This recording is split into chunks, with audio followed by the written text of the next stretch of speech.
Good morning student. Last lecture में हम deuteron के बारे में ही पढ़ रहे थे। ड्यूटेरॉन की जैसे हमने ग्राउंड स्टेट पढ़ ली, एक्साइटेड स्टेट पढ़ ली, और उसके बाद में हमने उनका नॉन सेंट्रल पोटेंशियल के बारे में, उसके नॉन सेंट्रल जो फोर्स है उसके बारे में हमने प्रॉपर्टीज़ पढ़ी थी। उसमें हमने जैसे उसका मैग्नेटिक मोमेंट कितना होता है, उसका क्वाड्रुपोल मोमेंट क्या है, उसके बारे में आपने पढ़ा था। उसका नॉन सेंट्रल पोटेंशियल हम कैसे लिखते हैं ये चीज़ हमने देखी थी। आपके टेंसर के बारे में हमने देखा था। फिर उसके बाद में आपके ऑपरेटर्स के बारे में, उसकी प्रॉपर्टीज़ के बारे में देखी थी। तो एक दो प्रॉपर्टी हमारे उस दिन स्किप हो चुकी थी, तो आज मैं एक प्रॉपर्टी ये बता देती हूँ जैसे पैरिटी के बारे में है। तो पैरिटी जो होती है हमारे ड्यूटेरॉन की, वो इवन टाइप की भी होती है और ऑड टाइप की। क्योंकि हम पैरिटी को कैसे लिखते हैं, पैरिटी इज इक्वल टू के इज इक्वल टू आपका यहाँ पर +-1 आता है। तो डैट मीन्स अगर आपका प्लस है तो आप क्या कहेंगे, उसको इवन पैरिटी है। यानी कि L जो है वो आपका क्या होगा, जो ऑर्बिटल एंगुलर मोमेंटम होगा वो इवन कैटेगरी का होगा। और अगर आपको नेगेटिव सेंस में आता है तो हम उसको कहते हैं कि हमारा जो L है वो नेगेटिव है, यानी कि हमारी उसके लिए ऑड पैरिटी है। तो इवन है तो सिमेट्रिक फंक्शन बोलेंगे, और अगर माइनस में आता है, नेगेटिव सेंस में आता है, तो हम उसको बोलते हैं एंटी सिमेट्रिक प्रॉपर्टी होती है इसकी। उसी से ही आपके क्या होते हैं, जे के मान आते हैं। जैसे आपका जे जो एल जो होता है वो जे पर ही डिपेंड करता है। तो एल आप लिख सकते हैं J+1 जे एंड J-1 के रूप में आपकी प्रॉपर्टीज आती। तो इससे हमने ये देखा है कि आपका जो आपकी जो ड्यूटेरॉन है वो ग्राउंड स्टेट में किस रूप में रहते हैं, यानी कि सिंगलेट स्टेट में रहते हैं या ट्रिपलेट स्टेट में रखते हैं, ये हमें देखना होता है। तो हमने ये देखा, इसी से ही हमें पता चला कि हमारा जो ड्यूटेरॉन है वो ग्राउंड स्टेट में आपके दो स्टेट S एंड D की मिक्सिंग के रूप में रहता है। ठीक है, तो ये चीज़ जब हम मैग्नेटिक मोमेंट पढ़ेंगे तो उसमें मैं आपको बताऊंगी कि ये कैसे मिक्सिंग होके हमारे पास में आता है। ठीक है, तो इससे हमें पता चल जाएगा कि S और D कैसे मिक्स होता है। ठीक है, अब उसके बाद में हमें ये जैसे जब मैं मैग्नेटिक मोमेंट पढ़ाऊंगी इसका ड्यूटेरॉन का, तो हमें पता चलेगा जो उसका क्वाड्रुपोल मोमेंट है। तो ड्यूटेरॉन किससे बना हुआ होता है, प्रोटॉन एंड न्यूट्रॉन से। तो इनका इंडिविजुअल जो मैग्नेटिक मोमेंट होता है और जो आपके ड्यूटेरॉन का जो मैग्नेटिक मोमेंट होता है वो स्लाइटली डिफरेंस होता है। तो वो स्लाइटली डिफरेंट क्यों होता है और वो किस वजह से आपके मिक्स होके एक एग्जैक्ट वैल्यू देता है, तो वो इन्हीं स्टेट की वजह से होता है, क्योंकि इनका मिक्सिंग होता है। तो ये तो हम लास्ट में जब मैं आपको मैग्नेटिक मोमेंट पढ़ाऊंगी तो आपको पता चलेगा कि ये ऐसा क्यों होता है। तो ये इसकी सम नॉन सेंट्रल पोटेंशियल की सम प्रॉपर्टीज़ थी। आज हम पढ़ेंगे कि उसके रेडियल इक्वेशन क्या होती है। हमारे जो ड्यूटेरॉन है उसकी रेडियल इक्वेशन कैसे निकल के आती है और होती क्या है। तो नेक्स्ट टॉपिक हमारा क्या है, रेडियल इक्वेशन।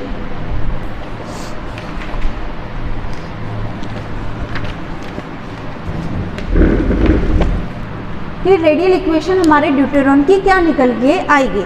तो हमें इसमें भी क्या करना पड़ेगा, हमें फंक्शंस मानने पड़ेंगे कि इसका वेव फंक्शन क्या होता है। आपका ड्यूटेरॉन का हमें कोई वेव फंक्शन मानना पड़ेगा। वेव फंक्शन मानने के बाद में हम उसको जो हमारी श्रोडिंगर इक्वेशन है उसमें उसको पुट करना पड़ेगा एंड देन हमें उसका सॉल्यूशन निकालना पड़ेगा। तो ये आप लोग, जब मैं जो श्रोडिंगर इक्वेशन जो लिख लाऊंगी तो वो आपको डायरेक्ट उसका मैं सॉल्यूशन लिख के दूंगी, आपको याद रखना पड़ेगा। और जो टेंसर जो चीज़ है वो आप मैथमेटिक्स में पढ़ के आ चुके हैं, इसलिए टेंसर के बारे में मैं आपको ज़्यादा नहीं बता पाऊँगी। सिर्फ ये बताऊँगी कि जो आपका नॉन सेंट्रल पोटेंशियल है, क्योंकि आपका जो ड्यूटेरॉन है वो नॉन सेंट्रल पोटेंशियल के रूप में रहता है। तो नॉन सेंट्रल पोटेंशियल के रूप में हम उसकी पोटेंशियल के रूप में उसको इक्वेशन को इक्वेट करके और उसको जमा के फिर लिखेंगे। तो हमारी जो रेडियल इक्वेशन है उसके लिए हम क्या करेंगे, सबसे पहले हमारा जो ड्यूटेरॉन है वो किससे रिलेटेड है, स्पिन किस किस में आएगा, आपका न्यूट्रॉन के लिए भी आएगा एंड प्रोटॉन के लिए भी आएगा। तो दोनों के लिए हमें क्या करनी पड़ेगी, वेव इक्वेशन लिखनी पड़ेगी। तो सबसे पहले हम क्या लिखेंगे कि वेव इक्वेशन हमारे पास में क्या होगी। तो आपका if we denote spin angle part of wave function, यानी कि हमारा अगर हम ये मान लें कि हमारे पास में spin and angle what orbital angular momentum की वजह से, क्योंकि प्रोटॉन में तो वो चीज़ होगी ही कहीं। आपके सिर्फ स्पिन किस में होगा, स्पिन ओनली आपके प्रोटॉन में एंड न्यूट्रॉन दोनों में रहेगा, बट आपका जो एंगुलर ऑर्बिटल मोमेंट है वो सिर्फ आपके प्रोटॉन में ही बिलोंग करेगा, क्योंकि वो ही चार्ज पार्टिकल है। आपका न्यूट्रॉन जो है वो चार्जलेस पार्टिकल है। तो हम स्पिन एंड एंगल जो है आपका angle part of wave function, अगर हम उसको डिनोट करते हैं बाय कैपिटल Y लिख के हम इसको डिनोट कर दें M J L S, ये सब आप जानते हैं। J आपका क्या है, टोटल मैग्नेटिक मोमेंट है, टोटल एंगुलर मोमेंटम होगा। L ऑर्बिटल एंगुलर मोमेंटम होगा। S जो है वो आपका क्या हो जाएगा, स्पिन एंगुलर मोमेंटम होगा। और M जो है वो आपका मैग्नेटिक मोमेंट है। ठीक है, तो ये J L S ये आपके, हम इसको स्पिन और एंगल पार्ट में इसको लिख रहे हैं। Then the total wave function, the total wave function क्या हो जाएगा आपका ऑफ ड्यूटेरॉन, किस किस के रूप में होगा आपका होगा टोटल। अगर मैं उसको वेव फंक्शन को फाई से डिनोट करती हूँ, फाई इज इक्वल टू हो जाएगा आपका phi S plus phi D. D क्या है, हमारी स्टेट है, जैसे एस पी डी एफ होती है हमारी, उसी according S0 P1 and D2 है ना। तो ये जो L से रिलेटेड है वो वैल्यू आएगी। तो हमने ये मान लिया कि हमारा जो ड्यूटेरॉन है वो ग्राउंड स्टेट में मिक्सिंग होती है S एंड D के रूप में। तो हमने फंक्शन जो है वेव फंक्शन वो फाई इज इक्वल टू क्या मान लिया, phi S plus phi D के रूप में इसको मान लिया। फाई S एंड D क्या है आपका, wave function for the S and D state हो गया। अब मैं लिख सकती हूँ phi S is equal to, ये आप लोग देख लेना पोटेंशियल के रूप में इसको लिख रही हूँ, V R by R Y 101 ठीक है। ये अभी मैं बताती हूँ क्यों लिखा हमने ऐसे। And phi D is equal to W R by R Y1 ठीक है। अब देखिए हमने जो वेव फंक्शन है फॉर द एस स्टेट के लिए आपके पास में क्या वैल्यू होती है, एस की 0 होती है। किस पे डिपेंड कर रहा है आपका वेव फंक्शन, हमने पहले भी पढ़ा, रेक्टेंगुलर पोटेंशियल वेल हमने देखा है। और रेक्टेंगुलर पोटेंशियल वेल जो आपका फंक्शन है वो किस पे डिपेंड कर रहा है, 1/r पर, जो मैंने आपको पिछले लेक्चर में लिखवाया था कि आपका फंक्शन जो है, माना कि कोई भी फंक्शन हो, वो किस पे डिपेंड कर रहा था, UR/r पे। तो हमने इसमें आपकी बार क्या लिख दिया है, VR/r for the S state, और D जो है फॉर द, उसके लिए हमने अलग WR/r, और ये क्या हो जाएगा, S के लिए आपका क्या होता है, स्टेट 0, S P के लिए 1 एंड L के लिए क्या होता है, 2 होता है। तो क्या हो जाएगा आपका 1 2, यानी ये किसके लिए स्टेट है आपका, ये JLS। तो S कितना हो गया आपका, 2 हो गया। और ऐसे ही हमने देखा तो आपके क्या हो जाएगा, S के लिए ये 0 हो जाएगी। ठीक है, तो ये स्टेट आपकी क्या बन गई, 1 2 1। तो ये आपका वेव फंक्शन लिखने का तरीका था। नेक्स्ट अब क्या हो जाएगा आपके, अब हम क्या करेंगे, ये जो वेव फंक्शन है इसको हमको श्रोडिंगर वेव इक्वेशन, जो मैंने आपको लास्ट लेक्चर में पढ़ाई थी, उस श्रोडिंगर इक्वेशन में हम इसको क्या कर देंगे, पुट कर देंगे। तो श्रोडिंगर इक्वेशन हमारे पास में क्या आ जाएगी, substituting phi in Schrodinger wave equation. Schrodinger wave equation में हमने वेव फंक्शन को पुट कर दिया। देन तो हमारे पास में क्या आया है, वी आर जो पोटेंशियल है वो हमने कैसे लिखा है, V0 R plus VT R S12। ठीक है, तो ये हमारे पास में क्या है, ये VR पोटेंशियल है, लेकिन हमारे पास में 2 स्टेट है, तो 2 स्टेट के हिसाब से हमारे पास में क्या हो गया, VR जीरो स्टेट के लिए, एंड वी टी क्या है आपका टेंसर के फॉर्म में हमको इसको लिखना पड़ेगा। तो वी टी आपके पास में क्या आया, वी टी S12 आपके पास में, चाहे वी ज़ीरो ले लो चाहे वी टी वन, दोनों पोटेंशियल है, वो दोनों पोटेंशियल ज़ीरो हो जाएंगे कब, जब आपका आर जी बढ़ता जाएगा। और S12 क्या है आपका टेंसर का आपका ऑपरेटर है, ठीक है, ये क्या है आपके टेंसर ऑपरेटर है। तो हमने सबसे पहले क्या करा, फाई को आपके श्रोडिंगर वेव इक्वेशन उसमें पुट करके एंड देन हमारे पास में वी आर जो है वो पोटेंशियल के रूप में इस रूप में लिखा। तो अब हम डायरेक्ट इसका पहले फर्स्ट स्टेट के लिए पहले हम इसके लिए सॉल्व कर लेंगे एंड देन हम डी के लिए इसको सॉल्व करके लिखेंगे। तो सॉल्व करने पर हमारे पास में डायरेक्ट मैं आंसर बता देती हूँ, आपको डायरेक्ट ही याद रखना है। जो श्रोडिंगर इक्वेशन है H is cross square by M, M क्या था आपके पास में रिड्यूस मास के रूप में लिखा है। दो बॉडी प्रॉब्लम को वन बॉडी प्रॉब्लम में हमने इसको सॉल्व करके लिख दिया, d2v by B R square plus V naught R nu plus E nu minus of root of 8 V T R W, ये आपकी फिफ्थ नंबर की इक्वेशन, ठीक है, इसको भी न्यू कर देना। जब हमने श्रोडिंगर इक्वेशन को सॉल्व करा फॉर द एस स्टेट के लिए तो आपके पास में ये चीज़ है। ऐसे कैसे हमने डी के लिए इसको सॉल्व किया, तो डी के लिए क्या आएगी, minus H cross by M d2w by D R square minus of 6w R square plus V C R W minus of 2vt R omega या W E W is equal to minus of 8vt R new, 6 number की equation.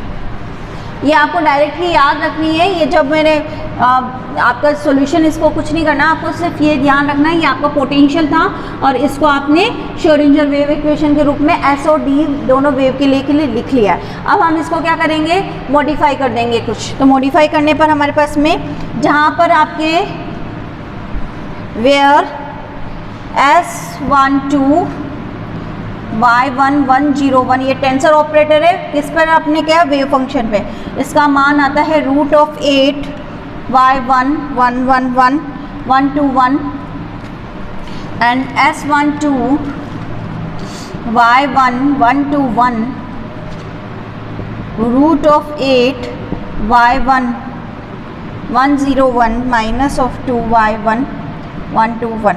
ये आपकी equation number 7।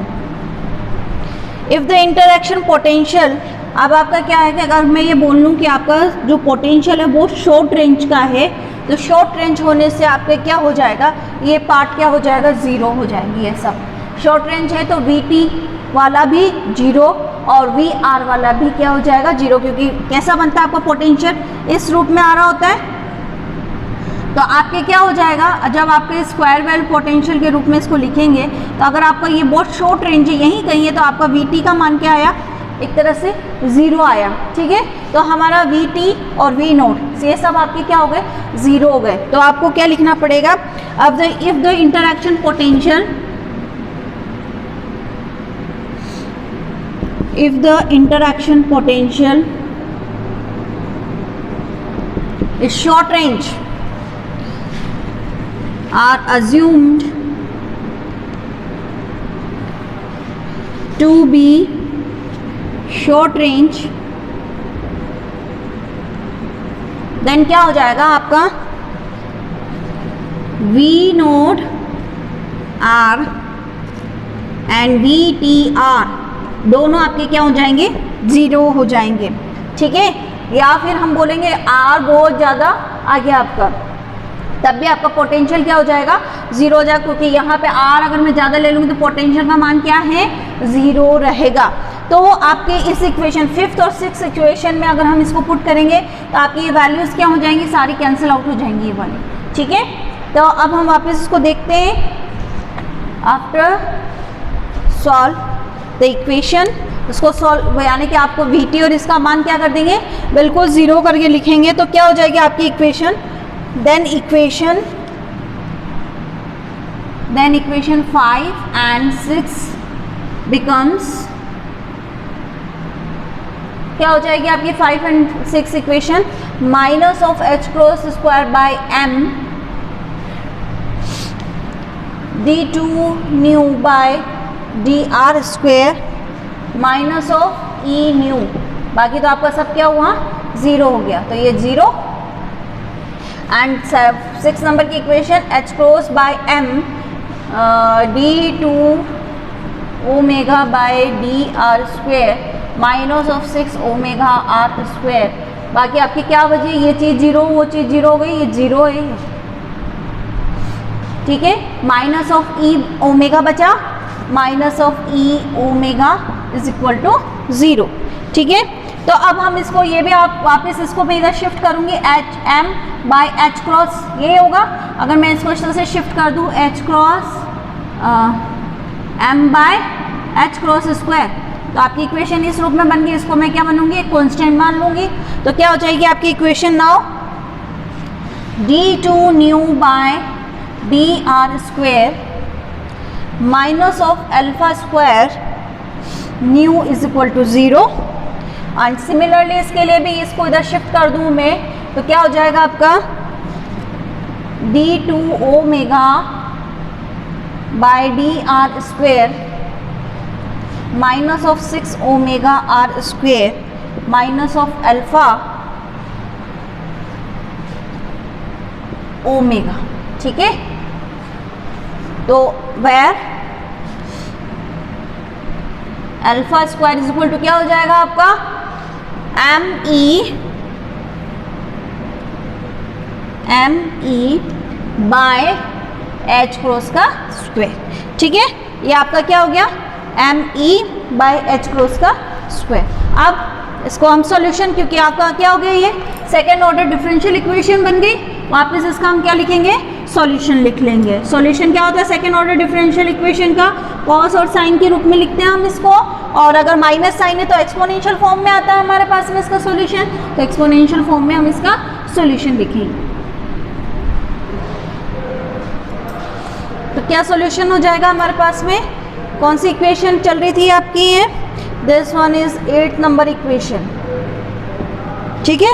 The solution of equation 8,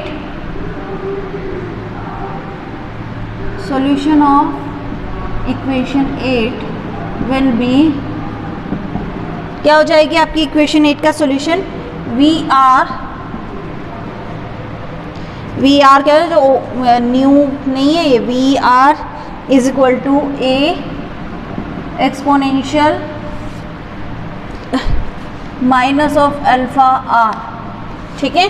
और similarly हमारे इसके लिए क्या हो जाएगा, W R is equal to क्या हो जाएगा, B exponential minus of alpha omega 1 plus B alpha R plus B alpha square R square, ठीक है। ये इनके क्या है सॉल्यूशन, आप डायरेक्ट इसको याद रखिएगा ओमेगा आर के लिए, क्योंकि इसमें आपके ये क्या ये वाला फैक्टर भी आ रहा है, इस वजह से हमारे पास में इस फॉर्म में इक्वेशन आएगी। एक आप लोग यहाँ पे थोड़ा करेक्ट कर लेना, ये सब पोटेंशियल के फॉर्म में ये वी ही है, जहाँ जहाँ मैंने न्यू के फॉर्म में इसको लिख दिया वो वी ही है, और एक यहाँ पे ओमेगा नहीं है, ये है आर है, ठीक है। तो ये हमारा क्या है, उसका सॉल्यूशन आया। अब सॉल्यूशन आने के बाद में हम ये बोलते हैं ए और बी आप लोगों को पता ही है कांस्टेंट है, where A and B are constant. अब हम लिखेंगे इसमें कि नॉर्मलाइजेशन, हमें पता है कि हमारा जो ड्यूटेरॉन है ग्राउंड स्टेट में है, तो उसके लिए हम नॉर्मलाइजेशन फैक्टर लिखेंगे। सिंस आपका ए बी और कांस्टेंट हो गया, अब हमें ये पता है कि हमारा ड्यूटेरॉन ग्राउंड स्टेट में रहता है, और ग्राउंड स्टेट में भी किसकी मिक्सिंग है, एस और डी की मिक्सिंग है। तो हम उसको मानेंगे एस और डी की मिक्सिंग है, लेकिन ग्राउंड स्टेट में ओनली हम एस को ही माने कि हमारा सिर्फ जो ड्यूटेरॉन हो ट्रिपलेट स्टेट में एस में ही रहता है, तो हम क्या करेंगे, the probability of this state क्या हो जाएगी, अगर हमें ये पता करना है कि ग्राउंड स्टेट में उसकी प्रोबेबिलिटी क्या रहने की, the probability of this state कौन सी, आपकी एस स्टेट। तो एस स्टेट क्या है, 3s यानी कि ट्रिपलेट स्टेट में रहने की उसकी प्रोबेबिलिटी क्या होगी, तो पी एस स्टेट में रहने की 0 to infinity आपका फंक्शन dr, v लिख दो उसको v, वो कितने होते हैं नॉर्मलाइजेशन के लिए, उसका मान 1 के रूप में हम उसको लिखते हैं, ठीक है। अब P S is equal to, इसको डायरेक्ट हम अगर इसका मान रख दें a 0 to infinity एक्सपोनेंशियल क्या हो जाएगा 2 अल्फा आर डी आर, ठीक है। वो किसके बराबर है, अप्रोक्स 1 के बराबर है। अब अप्रोक्स 1 के बराबर हम इसको वापस क्या करेंगे, वेयर डायरेक्ट हम अगर इसको सॉल्व करते हैं तो ए का मान हमारे पास में, मैंने पिछले लेक्चर में आपको सॉल्व करना बताया था, तो ए का मान हमारे पास में क्या आया था, रूट ऑफ 2r, ठीक है। क्या मान आया था हमारे पास में, रूट ऑफ 2r, और ये इक्वेशन नंबर 11। ऐसे ही हम b को भी क्वाड्रुपल मोमेंट के रूप में इसको अगर सॉल्व कर लें तो b इज इक्वल टू आपके पास में क्या आ जाएगा 2q 5/2। ये हमको डायरेक्ट याद रखना है कि अगर हम b का मान क्वाड्रुपल मोमेंट के अकॉर्डिंग इसको सॉल्व करेंगे तो 2q 5/2 आएगा आपके पास का मान, ठीक है। तो D state probability PD depend strongly on the range tensor force. अब हमारे इसमें टेंसर वाली प्रॉपर्टी आएगी।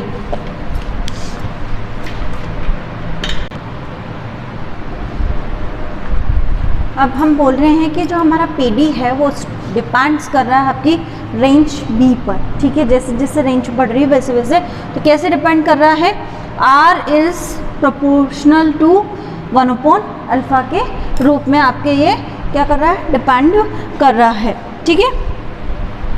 अब हम कहेंगे डी स्टेट के लिए आपका वेव फंक्शन अप्रोक्स कैसे लिख दिया हमने, जो हमारी इक्वेशन कैसे चल रही थी ये वाली, तो हमने क्या कहा है कि आपका RM किस पे है 1/अल्फा, तो हमारी वैल्यू हमें ज़्यादा चाहिए तो हम ये क्या करेंगे, इन टर्म को हम क्या करेंगे, नेगलेक्ट कर देंगे, तो सिर्फ हमारे पास में ये वाली टर्म आ जाएगी, तो हमने ये वाली टर्म लिख दी।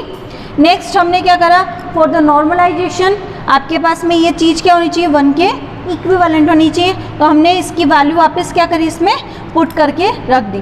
देन हमने इसको जब सॉल्व किया, ये वैल्यू रखने के बाद में, क्योंकि RM ही वैल्यू से है आपकी, तो हमने जब इसको सॉल्व किया तो हमारे पास में क्या मान आया, फॉर द क्वाड्रुपल मोमेंट के रूप में इसका मान हमने ये लिखा। नेक्स्ट 12 इंटू आपकी जो इक्वेशन थी 2q 5/2 b का मान, तो वो हमने यहाँ पर पुट कर दिया, तो आपके पास में 2 इंटू अल्फा, यहाँ पर भी अल्फा आएगा, तो 2 इंटू 12 q स्क्वायर अल्फा। और ये किसके लिए है, जब हमने इसका ग्राफ खींचा था तो वो ग्राफ इस रूप में सिमेट्रिक आ रहा था, सिमेट्रिक आने की वजह से हमने RM को क्या लिख दिया, एक नए कांस्टेंट के रूप में, टेंसर के रूप में BT के रूप में लिख दिया, तो RM की जगह हमने क्या कर दिया, इसमें सब में BT पुट कर दिया। नेक्स्ट ये आपकी क्या आ गया, तो प्रोबेबिलिटी जहाँ पर ड्यूटेरॉन डी स्टेट में पाया जाए उसकी प्रोबेबिलिटी क्या है, for in terms of quadruple moment के रूप में, तो वो ये चीज़ आपके आती है, और इन्हीं को हम क्या कहते हैं, रेडियल इक्वेशन के रूप में इनको बोला जाता है। तो PD भी निकाल लिया हमने एंड PS भी हम यहाँ से निकाल चुके हैं, तो ये दोनों आपकी क्या आई, वैल्यूज़ हैं। नेक्स्ट लेक्चर में हम magnetic moment of the deuteron पढ़ेंगे। Thank you.